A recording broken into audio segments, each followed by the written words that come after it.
It's our best season too. Look at you. This is one of his best seasons. Yeah, I know. I'm just surprised that someone else thinks that.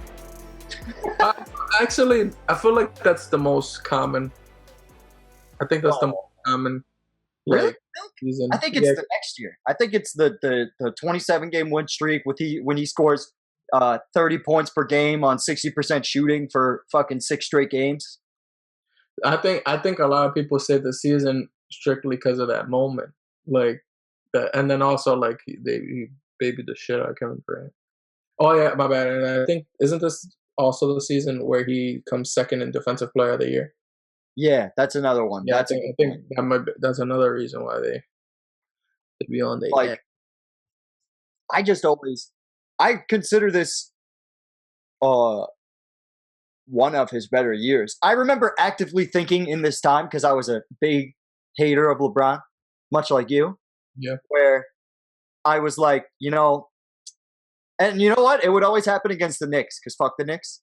But I would think, I really should appreciate this guy more, because when this is over, it's gonna be weird. Like there's not gonna be another one of these. Yeah. I never thought of things like that at that point, because like what made me start thinking about that was Kobe's injury, Achilles injury. Yeah. That kind of started making me lean more towards that. But at the time, like seeing Kobe do what he was doing for that long, that made me kind of look at it as, well, this shit could go on forever. Like so it made me think. I never thought about the ending of a player's career, because Kobe should have been at his ending, and I didn't. It didn't feel like it was. So yeah, that's what kind of it kind of fucked me up. Like, I guess as a fan. Yeah, that's fair. And I mean, think about the people that are LeBron fans now. Like, yeah, 20 years I'm sure it's gonna Brady fans like. Oh yeah, my god! Brady, though, but no. But like, I'm sure that's what's gonna happen with KD fans, like Steph fans. Like once I'm a fan of them too, so I'm probably gonna feel like that. But for this 2011-2012 season, they added Shane Battier. That was the biggest addition that they had. He wasn't like they didn't sign for a ton of money, but he would end up being huge for them this season. He was a 3D guy. Several spots, yeah. But as you said, he became. Let's see if we can get to defense player. Wait, he was the walking 5 o'clock shadow. He was fourth. What? Shane Battier, his hair and his beard looked like they were constantly just a 5 o'clock shadow on his whole head. I was like, what is that? Is that a thing? Yeah. Damn, I didn't know that. I didn't know that was a thing, but I agree. Like, I can see it. The picture will be on your screen, but that's funny as fuck. Yeah, this wasn't that defensive. That second. That's what I'm saying. I think that's the follow. I think that's next. That's the next season when they do the 27 straight. Yeah. But this year, LeBron gets his MVP back. Right. Is this his third or his fourth? This is his third in 4 years. This is his third MVP in 4 seasons, putting him in some exclusive territory. Right. It's like him. Bill Russell's got 3 in 4 years. Bird's got 3 straight. I know that. There's not a lot of guys that have 3 MVPs in 4 seasons. So, and he's going to get one more to make it 4 for 5. It's ridiculous. Yeah, and you could argue that he could have been 5 for 5. 5 fucking straight. That would be. That's crazy. When he began his reign of dominance, it was scary. And that's why, like I said, I just felt like when this is over, we're going to appreciate it.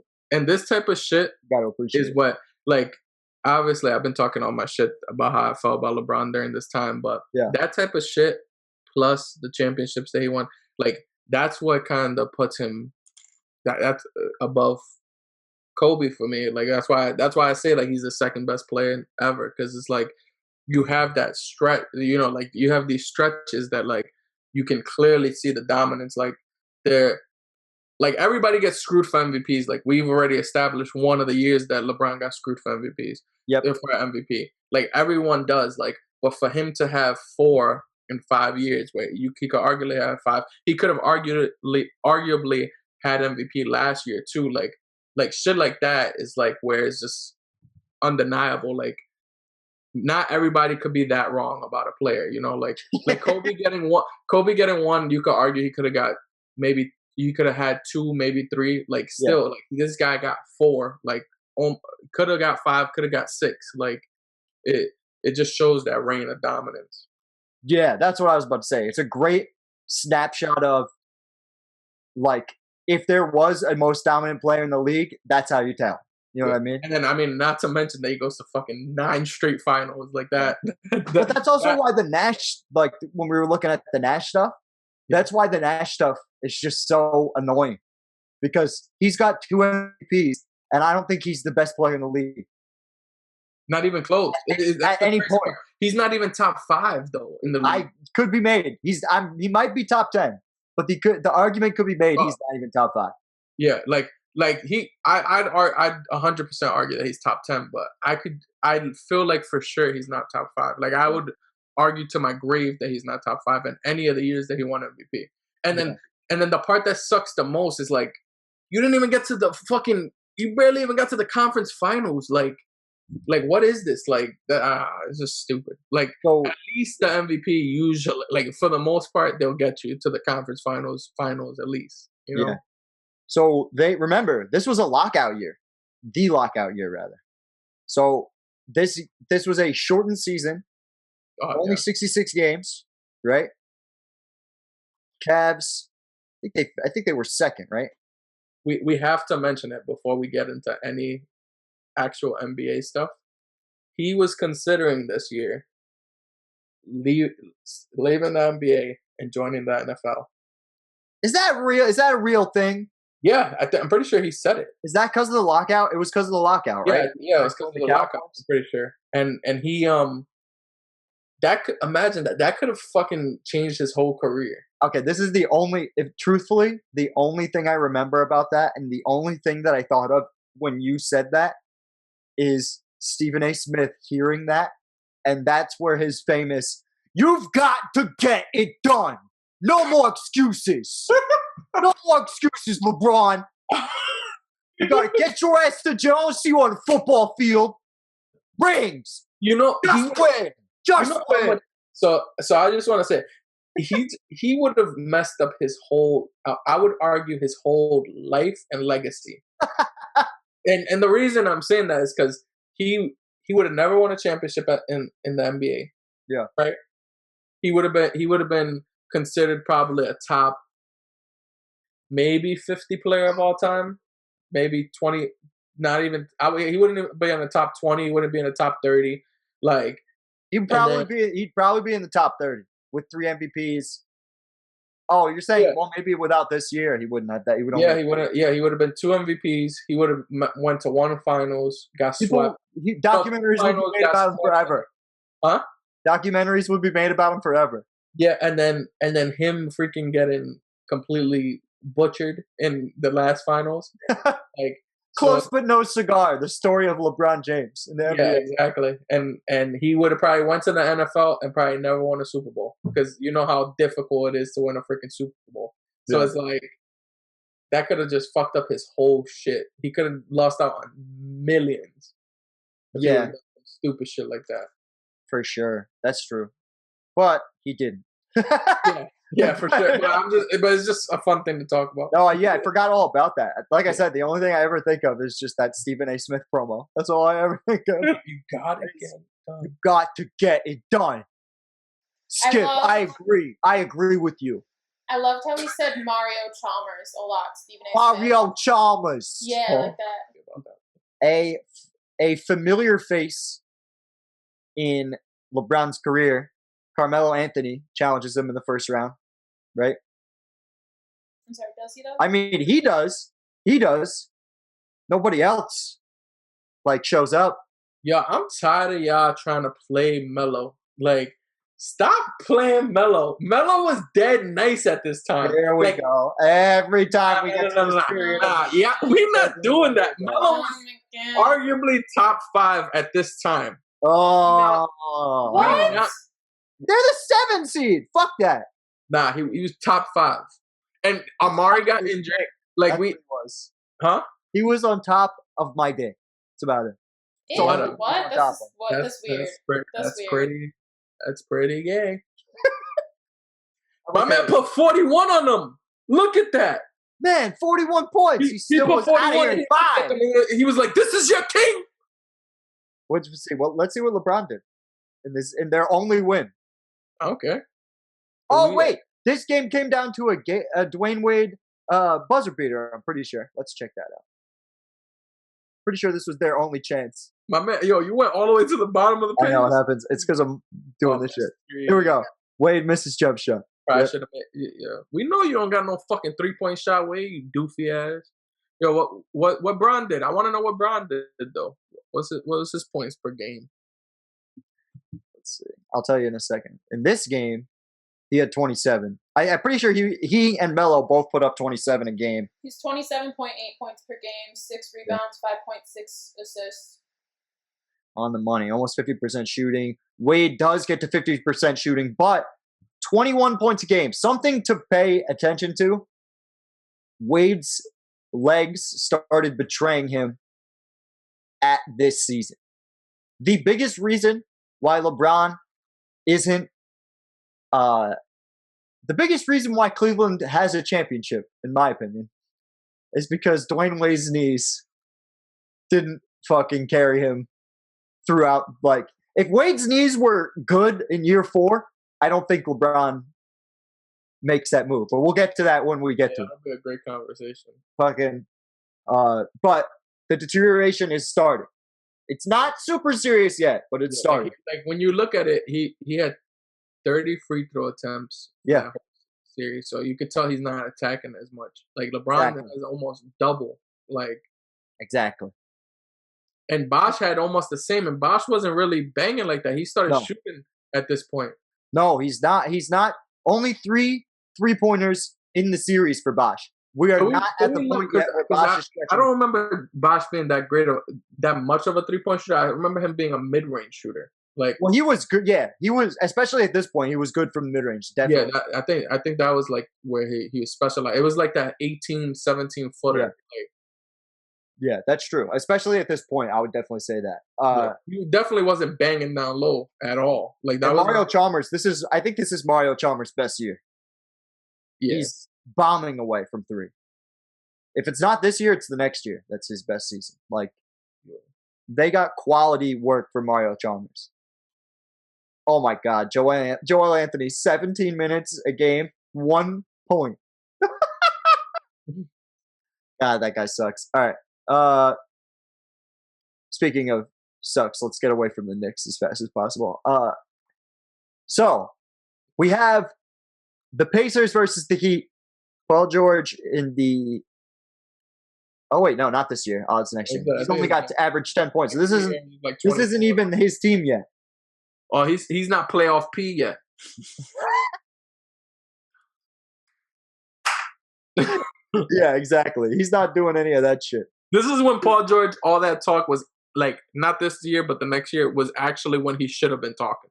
This is when Roy Hibbert was a max contract. Yeah. This is that time. And that shows like he was the second best center in the league that at that point. Makes you really think about Dwight Howard like hard. And his fucking quality. Ridiculous. But nobody on this team's able to get to 15 points. However, they get 5 players above 10. Yeah. I just want to tell the audience a little bit. Like, I promise you, Russell doesn't hate Dwight Howard. Right? It's truly, he loves big men. Yeah, I do. Pause. But like we've already established, if you listen to any of our legacy breakdowns, how we talk about big men versus guards. I'm a guard kind of guy, and Russ is a big man kind of guy. Pause. So, so when he sees someone who's like looked at as, oh my God, this guy was so great at that time, he's like, nah, this guy's truly shit when you compare him to the greats. And his favorite, arguably probably his favorite player is Akeem Olajuwon. He's like a top 5 favorite player, bro. So that's why he looks like he's showing so much hate. He doesn't truly have all that hate in his heart. I guarantee it. But let's go. Look, when in the moment when I was in school, I liked Dwight on the Magic. I thought he was awesome. But as a historian of the game, I can't say. I just can't. You can't put him in any other era of history and say he's the best center in the league. You can't. You can't do it unless you have a big smile on your face like I do. That's it. Fucking. There's the only way. That's the only way it can happen. But wait, you don't think? Time out. I'm about to piss you off. In the 60s, he's a top 2 center in the league. Yeah, well, it's him. No, he's top 3. I don't think he's better than Bill Russell. Top 2. Nah, he's not better. I'm doing it. He's better than Bill Russell. No way. In 1960, Dwight Howard is better than Bill Russell. I'm doing it. Bill Russell is just as good as Dwight Howard in 2010. How about that? Absolutely not. The disrespect. I just wanted to spark Russell's leg. But vintage Wade series from this Eastern Conference semifinal matchup. Pacers went up 2-1 on them, right? Yeah. They were able to go up 2-1, and then LeBron 40 spot, 30, and then Wade closed it out with 41. I gotta see how many LeBron had in this game. At this point, like the Pacers were looked at similarly to like the Nuggets, like of that era. Like the Nuggets were like a good team, a good playoff team, but they had multiple players but no stars. Yeah. Like, and that's what this Pacer team was looking like at this point. That's fair. Yeah, especially pre-Paul George coming out. Yeah, the next year, that's why they brought them to 7. The next year, because Paul George, he showed out and he was clearly the star. Yeah, this was all LeBron and all Wade after that 2-1 lead. Like, they just took it the fuck over. Yeah. And Wade was on some shit. 19 points in the fourth quarter between them. He definitely hit some. There's no way. And no Chris Bosh in this series. He was injured in this series. Yeah, there's no way Wade didn't take drugs right after this game 3. He was like, "Oh, I gotta pop some shit in my knee, and we about to get litty." That's probably what fucked him up the rest of his career. Yeah, but they're gonna see the Pacers a lot in the next couple of years, so we'll be back to them. Yeah. Now, main event of the evening. This is when it happens. This is the most painful series of my life, I think. I really thought. First of all, but going into this series, I was like Heat in 5. I was like Heat in 5. LeBron, the Celtics are not this team anymore. The only thing that gave me any hope, the only thing that gave me real hope was this right here. Yeah. This man, Rondo, who dominated in this series. He had a 44-point game. Like, what the fuck? Hey, it's Franklin. He smashed, and he's been dominating the whole playoffs. Yeah. Like, he made them a big 4 for a very brief window. Yeah, that's true. And people were like, is this even fair? Right? Because they got up on Miami 3-2. And KG and Paul Pierce, even to this day, say they broke LeBron in that series, even though they did not win the series. They said in this series? I always thought they were talking about 2010. They were talking about 2010, but then they were talking about like Game 5 here, right? LeBron. I remember this was the first time where people were like, the Miami Heat might blow it up after this season. After 2 years of being together. Yeah. People were like, they're going to blow it up. LeBron has 30, right? 30 and 13. Wade, 27. Bosh is coming back from injury, right? Mm-hmm. Of course, being the scapegoat. I remember him thoroughly being the scapegoat in this series. Always. Especially because he was coming back from injury, right? Garnett, eating, completely eating, right? Miami's back is against the fucking wall. They have to go into Boston. They have to go into Boston for Game 6, right? And LeBron. But what they didn't know, what they couldn't have known, is that LeBron, the night before Game 6, called Satan and sold his soul to the devil to make it to the NBA Finals and win the championship this season. This is I would show this game to friends after this and go, he's possessed. You can't tell me he's not. He's legitimately possessed by a demon of some kind. This was by far especially at this point, and I think ever, truly, it is probably the best game I've ever seen LeBron play. He played played perfect. This is the apex. This is the apex moment. Yeah. He's got a couple of them, but this is one of the first, the Detroit one, right? Yeah. And then this, he's hitting the ceiling of his potential. Yeah. Like 45-15, right? The craziest part is making shots like that. Yeah. And the net is mentioned Detroit, and like Detroit is such a huge thing, but it's not even like mentioned in his like top 10. Like, I know. We mentioned it when we were talking about so much shit. Like, but this right here, like I remember, like I felt like I was like, he's different. Like that. Like this was at this point was like I knew, like I was like, oh, okay, we in some shit right now. Yeah, me too. Yeah. So he broke my heart in a million pieces. I was so mad when he did the little fucking ugly ass stare when he like looked down and like looked like he was possessed. I was like, you little bitch ass motherfucker. I was so pissed in this whole first quarter when he was making the shots on double teams and he's draining threes and he's just blatantly not missing in any way, shape, or form. I don't think he missed in the first half. You should have known it was going to 7. Like once he made that 3, it was like, all right, it's going to 7. Yeah, I remember. Once he remember actively feeling that very early. Yeah, like once he gets to that point where he's making his like long range jump shot, is like it almost becomes impossible to stop him. 30 first half points, 12 of 14, and let me tell you something. That's what it felt like. That's what it fucking felt like. I was speechless because I'd never seen Michael Jordan do it to a team in person like that. Yeah, because like I was too young, and I'd never really seen Kobe really like, because he had always been back and forth with my Celtics. In Game 7 of that Boston Lakers thing, he had a terrible game. Like I really, up until Kobe, the later like. After this, I could understand that because I watched all of Kobe's games. Like you didn't. So like, yeah, I definitely had seen shit like when he did to Phoenix. Like to me, it was like, sure.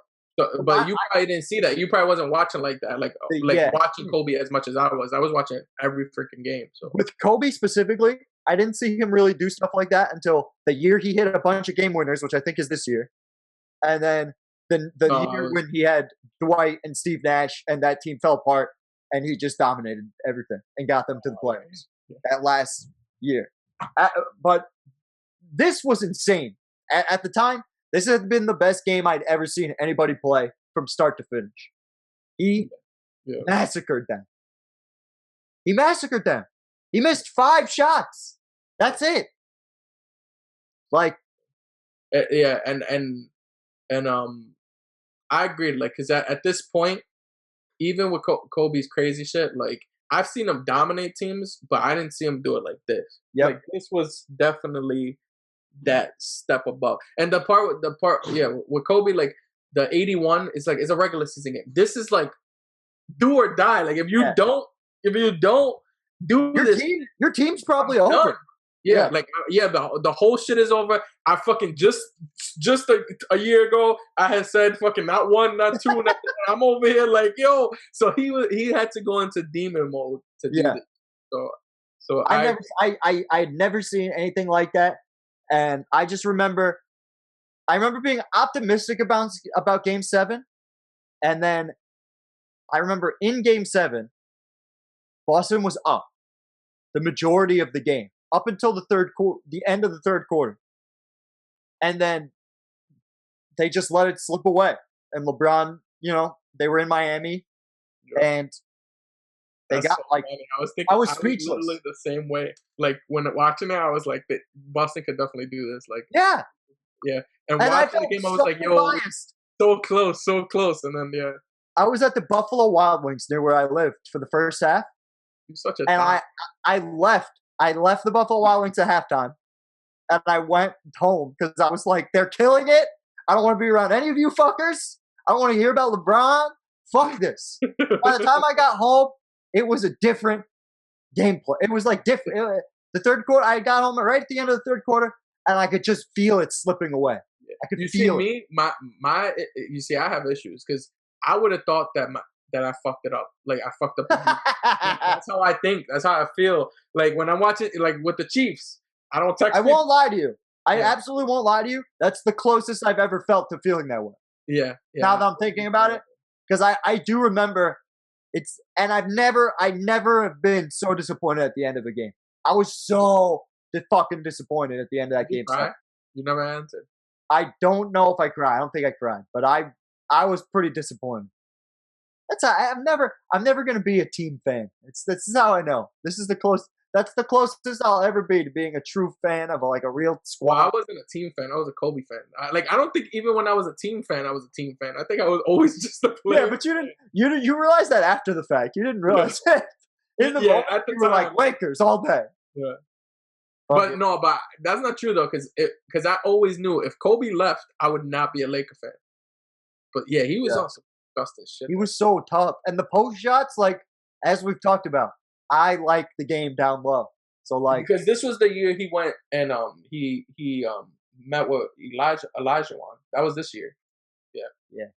And I was mad about it because I was like, damn, he's about to be sick.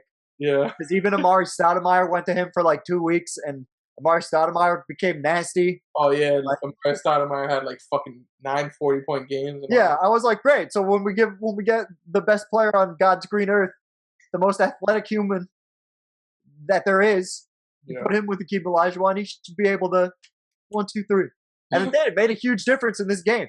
Yeah. But we got to get to the finals, where basically this was more of the finals than the finals. If the Celtics were the past and the Heat were the present, the Thunder were the future. Right? Yeah. Like the way you drew that up. That's why they pay me the little bucks. But because just to shed some light on this Thunder team, because a lot of people like to say, especially Skip Bayless. He likes to say these were the baby Thunder, and this team was the Warriors before the Warriors, and I want to say that because of they were electrifying. This team, for sure, they were the type of team that they'd be down 20 points and it'll just go away like this. It was a different way. It wasn't like the Warriors where they were chucking threes. It was just fast break and freaking just having 2 of the best scorers in the league and then the best 6-man in the league. In the league. So and little did we know 3 MVPs on the same team. Yeah. In hindsight, LeBron winning this championship is more impressive than it was at the time. Yeah. I would definitely say that. Yeah. A lot of people like to make it kind of shit on it. And they do. You're not wrong. And because going into this series, I thought weren't the Heat underdog?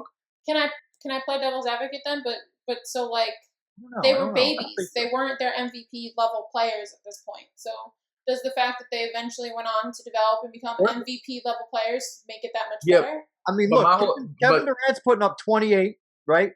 Yeah. Westbrook is the only one where you could say, I can't say Westbrook's in his prime. I can't. I can say Durant is because he's getting scoring titles and shit. Mm-hmm. And Harden, you can't if they were all where they inevitably get to, how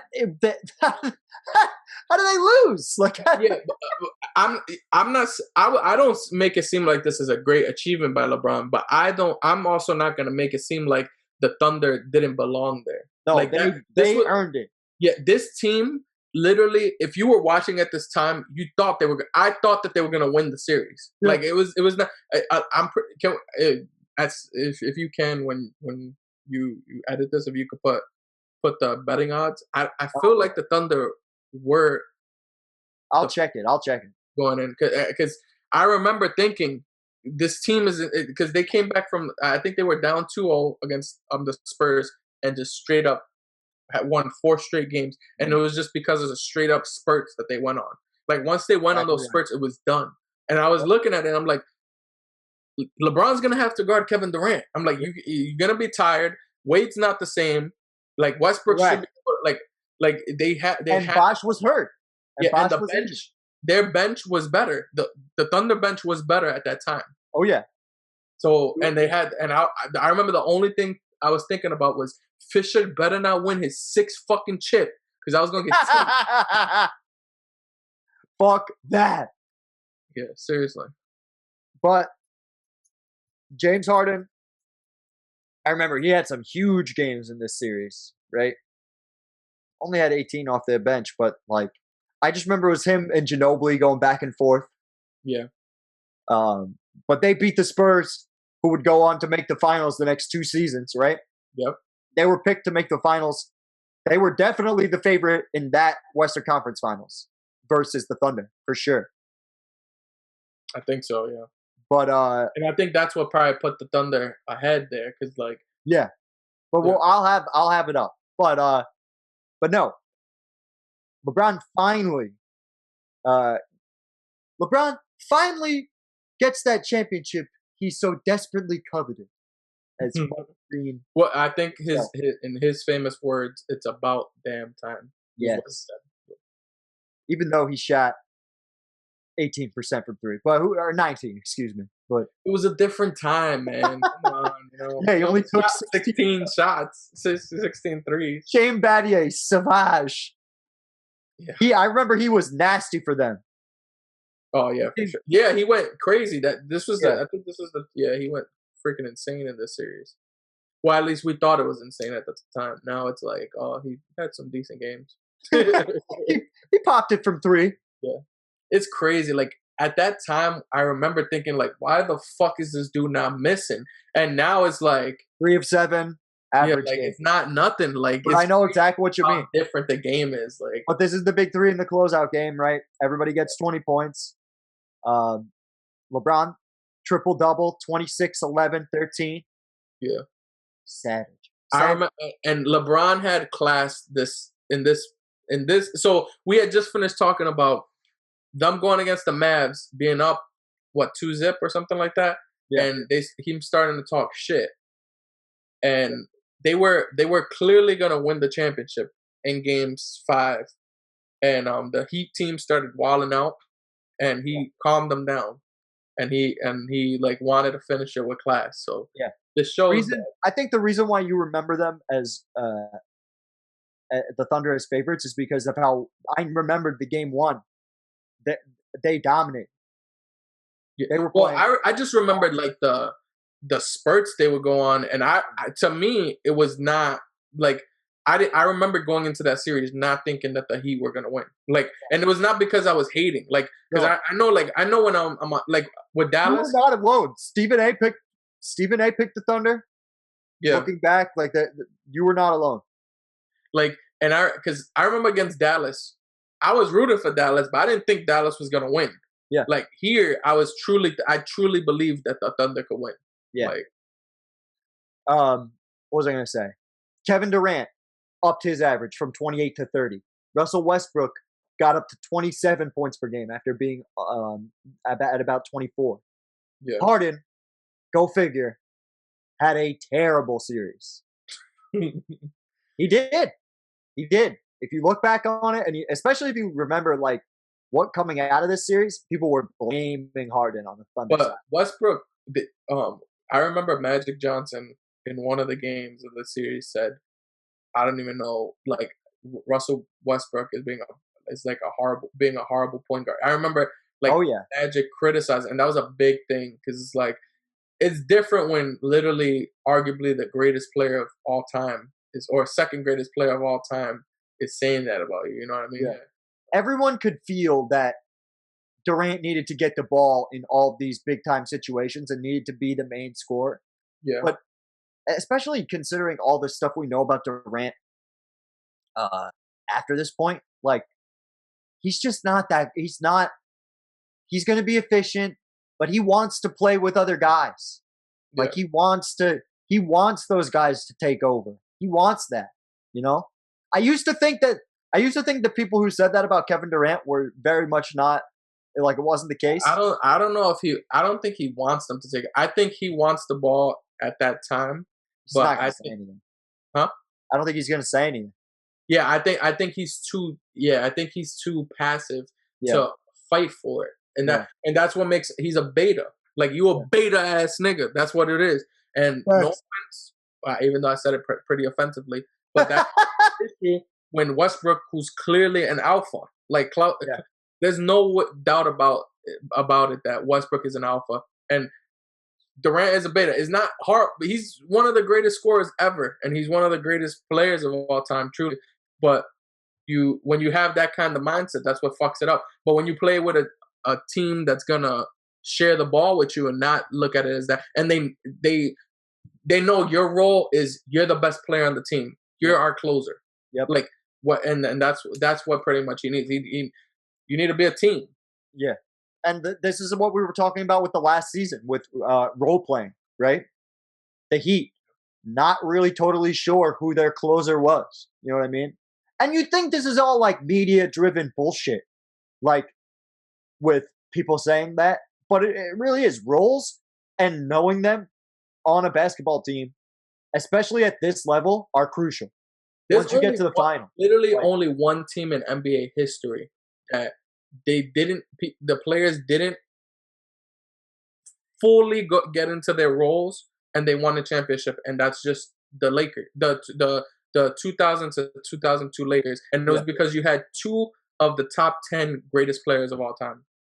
Yeah, and even then, like we talked about it, like 2001 Kobe, towards the end of that season, he played his role. He was and there were specific roles for specific matchups, like with the Spurs. Kobe. Exactly. And that's why, and you can't blame Durant for wanting to leave later on. We'll talk about that and his legacy breakdown when we break him down. But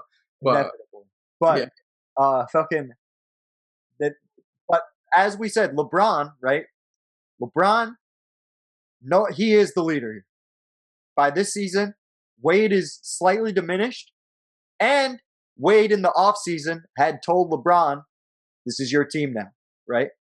Yeah. Going into it. So there was no question. You know what I mean? Yeah. The role was clear. Yeah. And I think it showed come finals time. Because even though they were down and Bosh was injured and he wasn't the same guy for the series, it didn't really mean too much because they knew what they had to do and they knew what their roles were. And it also just helped that it was like Wade being not at that level anymore kind of made it automatic, organically. Wade could give you stretches. Wade could give you like 5 to 8 minute stretches. Yeah, like we just saw in the the Boston series, the Pacers series, he averaged he averaged like 26 and something or whatever. Like he's giving us 20 some odd points a game in this series. Like he could do it. It's just fading. It's starting to fade. Yeah. The consistency of it. But LeBron gets his first ring. LeBron gets his first finals MVP. LeBron will go on in this summer and win the Olympics, get the gold medal. He's the first guy, or the second guy ever after Jordan to get finals MVP, and gold medal in 1 year. Yep. And this put him on for the next season, just playing with house money. And we're going to see what happens when LeBron plays with fucking house money.